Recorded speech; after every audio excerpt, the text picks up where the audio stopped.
Hello hi नमस्ते welcome back to my channel again. और आपका बहुत बहुत स्वागत है हमारे साइको सूत्रा के चैनल पे।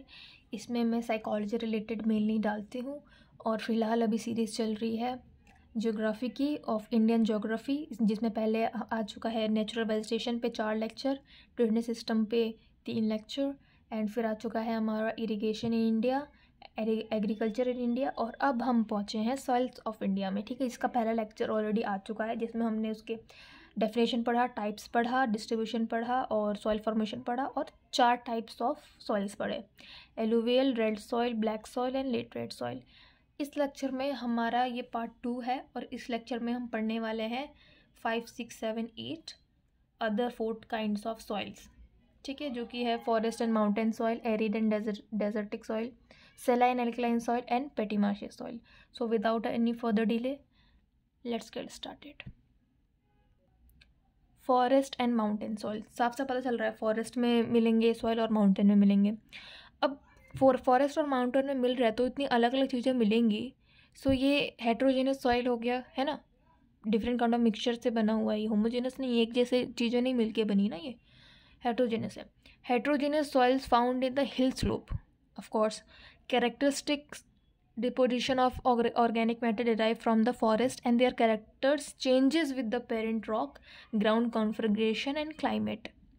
Soils are mainly found in the valley, of course less steep and north facing slope. Okay, north facing हुआ है क्योंकि माउंटेन की बात हो रही है, ठीक है, स्लोप की बात हो रही है। Forest soil occur in the western and eastern Ghats. अब फॉरेस्ट है तो ह्यूमस रिच होगा, रिच इन ह्यूमस। कमी किस में होगा, कमी किस में होगी, lack in potash, phosphorus and lime.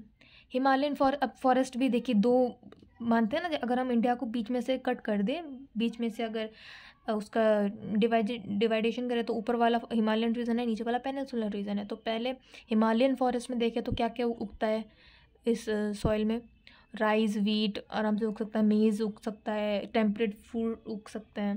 Peninsular forest, peninsular area में जो फॉरेस्ट है, जो माउंटेन है, उसमें क्या क्या उग सकता है उस सॉइल में, टी, कॉफ़ी, स्पाइसेस और ट्रॉपिकल फ्रूट्स।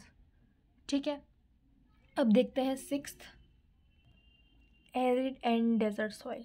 6th, अब एरिड है और डेजर्टिक सॉइल है, मतलब ये मरुस्थल में पाया जाता है, डेजर्ट एरिया में पाया जाता है, रेगिस्तान में पाया जाता है। तो इस टाइप के सॉइल के बारे में बात करें तो it is present of sand inhibits the soil growth in desertification of neighbouring soils, is also common due to the intrusion of desert sand and under the influence of wind. ठीक है, airline sand इसमें देखें तो 90 to 95% होती है, clay इसमें कितना होता है 5 to 10%।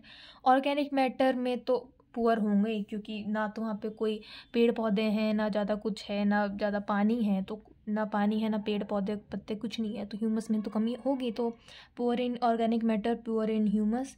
Some desert soil are alkaline with the varying degree of soluble soils like calcium carbonate.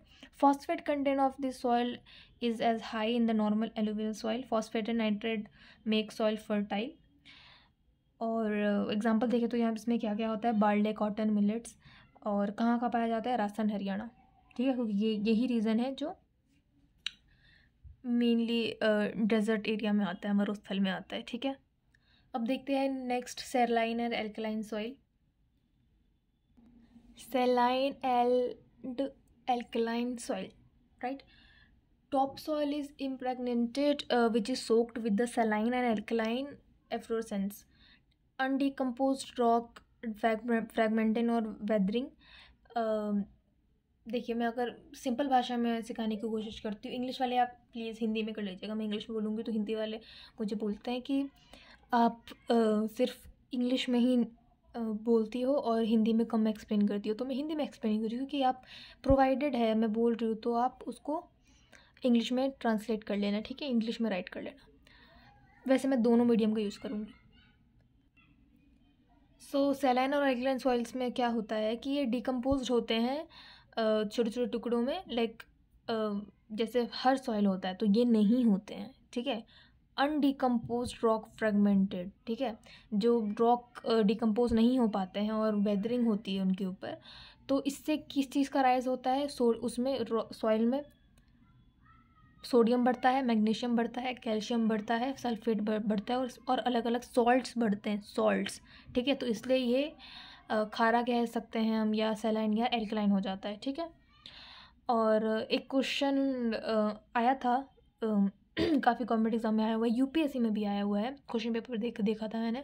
उसमें था कि how to reduce salinity from saline and alkaline soil, कि आप ख़त्म कैसे करेंगे, ठीक है, या कम कैसे करेंगे। तो उसका आंसर मैं बता देती हूँ, आप जिप्सम ऐड कर दीजिए। ठीक है, सैलाइन एंड एल्कलाइन सॉइल में आप जिप्सम ऐड कर दीजिए, इससे सॉइल की सैलिनिटी जो है वो कम हो जाती है। ठीक है, आगे बढ़ते हैं। Where drainage system is poor, जहाँ पे ड्रेनेज सिस्टम की कमी होती है, वहाँ पे मतलब पानी बहाव अच्छे से बहता नहीं है, या सॉइल में ही पानी रह जाता है। तो इससे क्या होता है, बहुत ही हाई अमाउंट ऑफ जो सॉल्ट होता है वो कंसंट्रेशन हो जाता है, उसका ज़्यादा कंसंट्रेट हो जाता है, ज़्यादा एक्यूमुलेट हो जाता है, ज़्यादा रह जाता है, और वो स्टैगनेंट हो जाता है। ठीक है, और जितने भी सॉल्ट डिपॉजिट हुए थे वो टॉप सॉइल पे आ जाते हैं। ठीक है, जैसे पानी उड़ता है, और होता है ना कि अगर किसी मिट्टी में पानी डाल दो और वो बहुत दिनों तक, लाइक ड्रेन सिस्टम अच्छा नहीं है, तो पानी वहीं रहेगा जब तक वो पानी उसी एरिया में रहेगा, जब तक वो इवापोरेट ना हो। तो तब तक क्या होता है, जो सॉल्ट कंसंट्रेशन होता है वो टॉप सॉइल पे, मतलब टॉप सॉइल लेयर पे एक्यूमुलेट हो जाता है, सारे सॉल्ट आ जाते हैं। ठीक है, अब ये सेम इसमें मैं और बताना चाहूँगी दो चीज़ें और, कि इसमें कैपिलरी एक्शंस या इफ़ेक्ट भी कह सकते हैं ये। अच्छा हाँ, कैपिलरी एक्शन वही होता है, आपने पढ़ा भी होगा स्कूल्स पे, कि ये वही इफ़ेक्ट है, कैपिलरी इफ़ेक्ट, जिससे रूट से पानी पेड़ में ऊपर पहुंचता है, लाइक अपवर्ड डायरेक्शन में। ठीक है, ये ठीक वैसा ही है कि अगर कि आप पेपर को पानी में डालेंगे तो पानी अपने आप ही पेपर के सहारे ऊपर जाएगा, राइट। तो इसमें वो फिनोमेना यूज़ होता है, और सरफेस टेंशन की वजह से तो होता ही है, because the elasticity tendency of liquid, क्योंकि वो बायंसी फोर्स लगाते हैं, नेसेसरी होता है, जिससे हम पानी पे जैसे कई कीड़े हैं ना जो पानी पे फ्लोट कर पाते हैं, तो ये सेम है। तो ये दो फिनोमेना इसमें यूज़ होता है, कैपिलरी एक्शन और इफेक्ट, और सरफेस टेंशन। अच्छा, एक्यूमुलेशन जो सॉल्ट अभी मैंने बताया उससे एक चीज़ सिंपल है कि सॉइल की फर्टिलिटी होगी, फर्टिलिटी नहीं होगी। ठीक है, सॉइल इनफर्टाइल हो जाएगा। ठीक है, एरिया देखिए कहाँ का है। अब देखिए, माइंड प्रेजेंट रखिए, मैं जो बोल रही हूँ उसको सिर्फ हाँ हाँ मत कीजिए। ठीक है, मैं जो बोल रही हूँ, अगर जो अच्छे से सुन रहा है यहाँ तक, मैंने अभी क्या बोला कि सॉइल की फर्टिलिटी बढ़ेगी, तो उसको डायरेक्ट दिमाग में क्लिक हुआ होगा कि अरे इनफर्टाइल होगा ना, फर्टाइल क्यों होगा। तो वही बच्चा अच्छे से सुन रहा है। अगर आपने उसमें हाँ मिलाया तो आप अच्छे से नहीं सुन रहे, तो आप अच्छे से अपना माइंड प्रेजेंट रखिए, माइंडफुल हुई और तब यहाँ पे पढ़िए और शॉर्ट नोट्स बनाइए। ठीक है, बी सीरियस। सो एरिया देख रहे थे कहाँ कहाँ मिलता है, आंध्र प्रदेश, बिहार, यूपी, हरियाणा, पंजाब और तेलंगाना, जहाँ पे शिकायत भी आ रही है कि यहाँ पे एक्सेसिव इरिगेशन होता है। ठीक है, खैर की अलग बात है। अब हम लास्ट देखते हैं 8th, पेटियन मार्शी सॉइल। ठीक है, पिटियन मार्शी मतलब जो दलदला इलाका होता है, दलदली मिट्टी। ठीक है, तो ये बहुत कमी है इसका कंपोजिशन, बट फिर भी इसको पढ़ लेते हैं, इंपॉर्टेंट है। Large amount of organic matter होता है इसमें, ऑफ कोर्स, क्योंकि इसमें हमेशा डिकम्पोजिशन होता रहता है। हाईली एसिडिक होता है, ब्लैक कलर का होता है, एंड हैवी होता है। ठीक है, ज़्यादा एरिया में नहीं पाया जाता, लेकिन फिर भी देख लेते। Kottayam and Alappuzha district of Kerala, mainly Kerala में पाया जाता है ये। और इसमें किस चीज़ की कमी होती है, अगेन फॉस्फेट पोटैश। ठीक है, तो ये था all about types of soil, जिसमें हमने हर सॉइल के बारे में पढ़ा। एलुवियल सॉइल कहाँ पाया जाता है, कैसा होता है, कौन सी क्रॉप्स होती हैं, इसकी कैरेक्टरिस्टिक्स, और पेरेंट रॉक कहाँ से आता है, वो बनता कैसे, फॉर्मेशन। ब्लैक सॉइल का पढ़ा, फिर रेड सॉइल का पढ़ा, लेटोरेट सॉइल का पढ़ा, फॉरेस्ट एंड माउंटेन सॉइल का पढ़ा, एरिड एंड डेजर्टिक सॉइल का पढ़ा, सेलाइन एल्कलाइन सॉइल पढ़ा, और पीटी मार्शी सॉइल पढ़ा। ठीक है, अब हम देखते हैं, ये आप देख लीजिए, लोम सॉइल, चौक सॉइल, पेटी सॉइल, स्लिट है ये, clay soil, Sandy soil, red soil, black soil, alluvial soil, laterite soil. अब थोड़ी बात करते हैं सॉइल इरोजन। ठीक है, सॉइल इरोजन क्या होता है? सॉइल इरोजन क्या होता है? कम ऑन, आपको पता है, ठीक है, मैं वही पढ़ाने वाली हूँ। हमको पता होता है क्या होता है, पर हमको उसको एक्सप्लेन करने के लिए नहीं आता, ठीक है। चलिए मैं इसके नोट से पढ़ा देती हूँ ताकि आपको भी सामने दिखे। Soil erosion. Broadly speaking, at least 1/4 of the land of India suffers from the soil erosion. 1/4 of the जो भी ज़मीन है, जो लैंड है इंडिया का, वो सफ़र करता है सॉइल इरोजन से। क्यों करता है? Natural agents like flowing water, rivers and rainfall and wind tends to remove the upper layer of the surface which causes not only physical loss but also the economic loss to the country. जो भी reverse water flowing आता है, जो भी high flow से आते हैं water या रेनफॉल ज़्यादा हो जाती है, वो जो सॉइल का अपर लेयर है वो उसको डिग्रेड कर देता है, वो उसको हटा देता है, रिमूव कर देता है, remove the upper layer of the surface, जिससे सिर्फ फिजिकल लॉस नहीं होता, इकोनॉमिक लॉस भी होता है कंट्री को, ठीक है। एक तो फसल नहीं होगी, ठीक है, ज़मीन खराब हुई, इनफर्टाइल हुई, तो फसल अच्छे से नहीं होगी, फसल अच्छी नहीं होगी तो ज़्यादा उत्पादन नहीं होगा, उपज नहीं होगा, यील्ड नहीं होगा तो फिर इकोनॉमिक लॉस तो होगा कंट्री को, ठीक है। For its upper thin layer of the soil that contains nutrients to support vegetation.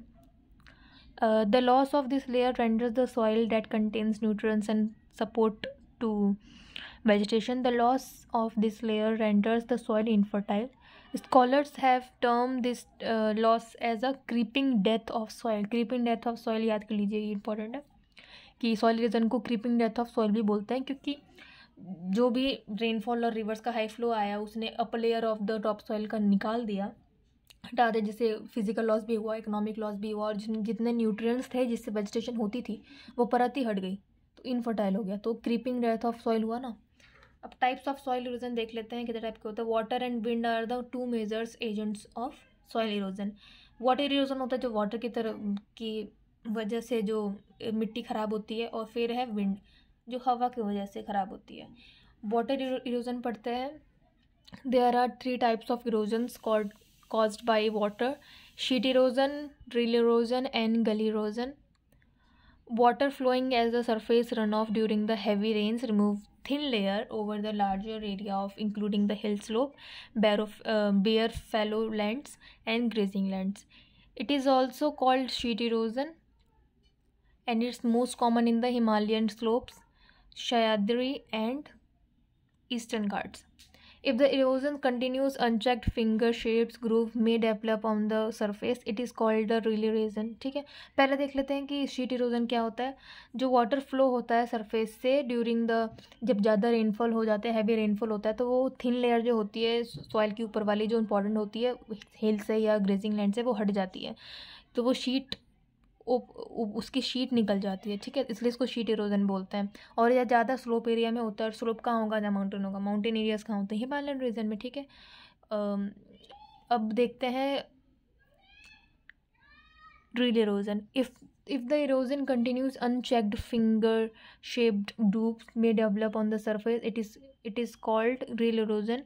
Rill may deepen and enlarge the gullies. अच्छा, जो rill erosion होते हैं वो जो गलीज होते हैं उसको एनलार्ज और ज़्यादा गहरा, डीप और बड़ा कर देती है.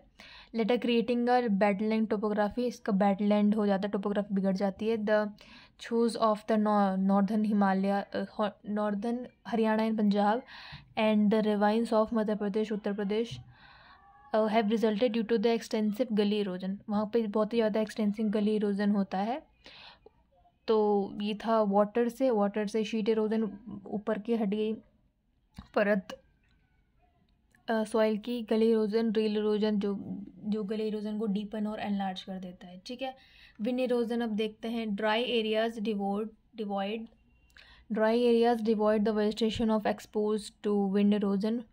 Faulty farming practices, failure to conserve moisture, lack of the manuring or overgrazing of animals create condition which are conducive to soil erosion. The wind blowing unchecked picks up the fine soil particles and carries them to long distance, thus creating depressions. And कहाँ होता है ये? Rajasthan, Gujarat, western UP, southern Haryana, Punjab face this problem. The harmful effect of the soil erosion includes, क्या क्या include होता है, क्या क्या हार्मफुल इफेक्ट पड़ता है विंड इरोजन का? हैवी फ्लड्स होते हैं, lowering down of the subsoil of the water level का लोअर हो डाउन हो जाता है, लो हो जाता है। Silting of the streams and water courses, reduction in soil fertility कम हो जाती है। Development of ravines adversely affecting the agriculture को इफेक्ट करता है। सीधी सी बात है, इतना सॉइल इरोजन होगा विंड इरोजन की वजह से, तो फर्टिलिटी तो कम होगी ना सॉइल की। Develop of ravine adversely affecting the agriculture and landslides भी होते हैं और लैंड स्लिप्स भी होते हैं। ठीक है, तो ये कुछ हार्मफुल इफ़ेक्ट्स थे सॉइल इरोजन के। तो हमने विंड इरोजन में पढ़ा कि जो ड्राई एरियाज होता है बिल्कुल ही ड्राई होता है, तो मतलब वो मॉइस्चर ही नहीं आएगा वहाँ पर। तो खेती करने में, वेजिटेशन कल्टीवेशन फार्मिंग एग्रीकल्चर करने में मेनली दिक्कत आएगी। अब जहाँ पे ज़्यादा ही विंड चल रही है तो वो मैन्योर ह्यूमस को तो उड़ा ही ले जाएगा। ठीक है, वो तो वैसे भी कॉज करेगा, तो ज़्यादा कम बहुत प्रॉब्लम होती है इससे। ठीक है, अब प्रॉब्लम क्या क्या होती है ओवर ग्रीजिंग से, या जो एनिमल ज़्यादा ओवर ग्रीजिंग कर देते हैं, या ज़्यादा विंड या कम विंड होता है, उससे क्या क्या इफेक्ट पड़ता है देखा। Heavy floods, lowering down of the subsoil, silting of the streams and water courses, reduction in soil fertility and affecting agriculture, and this cause landslides and landscape। तो हमने ये भी देख लिया सॉइल इरोजन। अब हम ऊपर भी थोड़ा चल के देख लेते हैं कि हम थोड़ा सा नोट्स पढ़ लेते हैं अब। ठीक है, तो यहाँ से स्टार्ट था, सॉइल इरोजन के बारे में है ये। सॉइल क्या होता है ये सारे मैंने नोट्स आपको प्रोवाइड कर रखे हैं, आप इसका स्क्रीनशॉट ले सकते हैं। ये बहुत इजी है और आपको समझ में भी आएगा सॉइल का डिस्ट्रीब्यूशन कहाँ कहाँ कैसे कैसे है, कौन कौन से सॉइल्स होते हैं। सारे सॉइल्स के बारे में मैंने अच्छे से बता दिया, आप स्क्रीनशॉट ले सकते हैं। और आप बस मैंने जो समझाया वही है, बस इसको आप एक बार रीड आउट कर लीजिए। ये पैराग्राफ फॉर्म में है, मैंने शॉर्ट्स बुलेट्स पॉइंट्स में आपको लिखवाया है, आपको याद करवाया है। ठीक है, रेड सॉइल देख लीजिए, स्क्रीनशॉट मार लीजिए। फोर्थ लेटरेटिक सॉइल देख लीजिए, स्क्रीनशॉट मार लीजिए। नेक्स्ट देख लीजिए, एलुवियल सॉइल का मार लीजिए, इम्पॉर्टेंट है ये।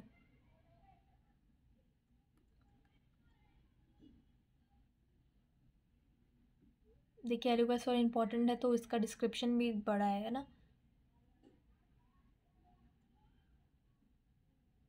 फॉरेस्ट सॉइल का देख लीजिए, स्क्रीनशॉट मार लीजिए। एरिड एंड डेजर्टिक सॉइल का मार लीजिए। सैलाइन एंड एल्कलाइन सॉइल का भी आप स्क्रीनशॉट मार लीजिए। पेटी and organic soils. I hope कि आपको ये सब मदद कर रहे हैं अच्छे से और आप अच्छे से पढ़ पा रहे हैं। And I will be so happy अगर आप मुझे सपोर्ट करें और औरों को भी सपोर्ट करें। ये चैनल, ये वीडियो अपने दोस्तों के पास ज़रूर शेयर कीजिए, लाइक कीजिए, कमेंट कीजिए। अगर आपको अच्छा लग रहा है, नहीं अच्छा लग रहा है, कमेंट सेक्शन में बताइए। And thank you so much for watching. And this is all about soils of India. मैंने शॉर्ट में सिंपल, सोबर, प्रिटी वे में आपको सब समझा दिया। ठीक है, so thank you so much for watching and bye bye, have a nice day.